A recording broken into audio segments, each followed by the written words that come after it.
रघु का बदला हुआ रूप गांव के लोगों को हैरान कर रहा था। उसका व्यवहार, उसकी दयालुता और उसके काम सभी को चौंका रहे थे। लेकिन उसकी जिंदगी अब भी पूरी तरह शांत नहीं थी। एक रात जब वह अपने घर की छत पर सो रहा था, उसे अपने सपने में वही मंदिर और काली छाया दिखाई दी। छाया ने गहरी आवाज में कहा, तेरा पाप अभी पूरी तरह धुला नहीं है।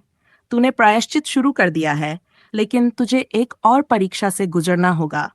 अगर इस बार तू हार गया तो ये दुनिया तुझे हमेशा के लिए भूल जाएगी। रघु नींद से पसीने पसीने होकर जागा।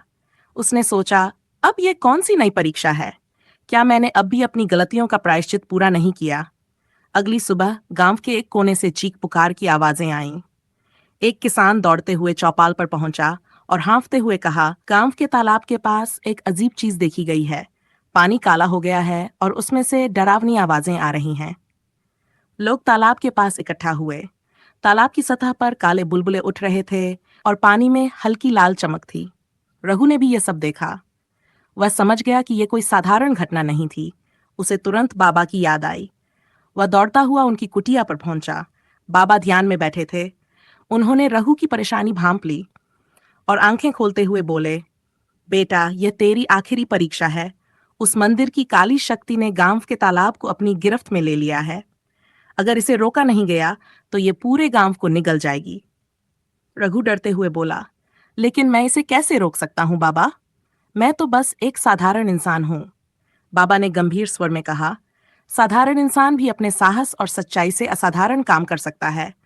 तुझे तालाब के अंदर जाना होगा और उस शक्ति का सामना करना होगा। लेकिन याद रख, ये लड़ाई बाहरी नहीं, तेरे अंदर की होगी। रघु ने बाबा से आशीर्वाद लिया और तालाब की ओर चल पड़ा। रास्ते भर गांव वाले उसे रोकने की कोशिश करते रहे। सुमन ने रोते हुए कहा, रघु मत जाओ, मैं तुम्हें दोबारा खोना नहीं चाहती।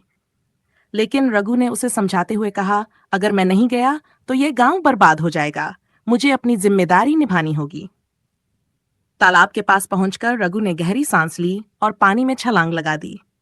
जैसे ही वह अंदर गया, वह एक अजीब सी दुनिया में पहुंच गया। पानी के नीचे एक काला गारा धुआं चारों तरफ फैला था। बीच में एक बड़ी डरावनी आंख उसे घूर रही थी। वह आंख बोलने लगी, तो तू ही है जिसने मेरी शक्ति को चुनौती दी है? तुझे लगता है तू अपने छोटे से प्रायश्चित से अपने सारे पाप धो सकता है? रघु ने साहस जुटाकर कहा, मैंने गलती की थी, लेकिन अब मैं सही रास्ते पर हूं।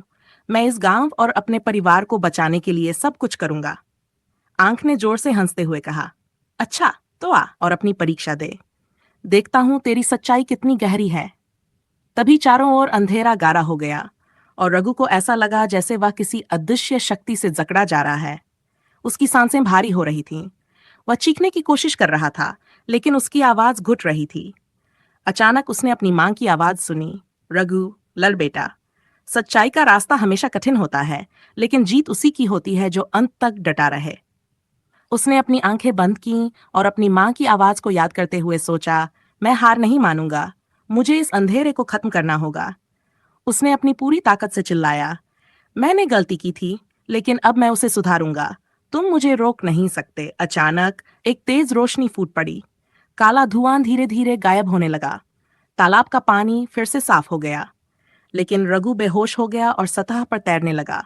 गांव वालों ने उसे पानी से बाहर निकाला। बाबा ने कहा, इसने अपनी परीक्षा पास कर ली है, अब इसका पाप पूरी तरह धुल चुका है। लेकिन क्या यह सच में अंत था?